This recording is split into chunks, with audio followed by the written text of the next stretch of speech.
ദായിൽ furniture and interior, Poozhinkunnu, Alathiyur.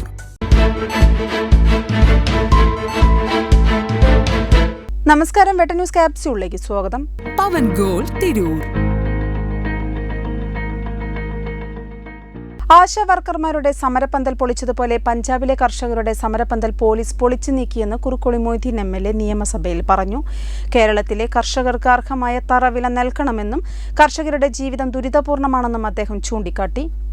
ഇപ്പോൾ പഞ്ചാബിൽ കർഷകർ നടത്തുന്ന ഈ ആവശ്യം ഉന്നയിച്ചുകൊണ്ട് നടത്തുന്ന സമരപ്പന്തൽ കേരളത്തിൽ തിരുവനന്തപുരത്ത് നടക്കുന്ന ആശാ വർക്കേഴ്സിന്റെ സമരപ്പന്തൽ പൊളിച്ച മാതൃകയിൽ ഇന്നലെ പോലീസിനെ കൊണ്ട് പൊളിപ്പിച്ച ഒരു സാഹചര്യം ഉണ്ടായി എന്നുള്ളത് കൂടി ഞാൻ ഈ സന്ദർഭത്തിൽ സൂചിപ്പിക്കാൻ കൂടി ആഗ്രഹിക്കുകയാണ്. ആശാവർക്കർമാരുടെ സമരപ്പന്തൽ പൊളിച്ചതുപോലെ പഞ്ചാബിൽ കർഷകരുടെ സമരപ്പന്തൽ പോലീസ് പൊളിച്ചു നീക്കിയെന്ന് കുറുക്കോളി മൊയ്തീൻ MLA നിയമസഭയിൽ പറഞ്ഞു. കേരളത്തിലെ കർഷകർക്ക് അർഹമായ തറവില നൽകണമെന്നും കർഷകരുടെ ജീവിതം ദുരിതപൂർണമാണെന്നും അദ്ദേഹം ചൂണ്ടിക്കാട്ടി. ന്യൂസ് ഡെസ്ക് വെട്ടം ന്യൂസ്.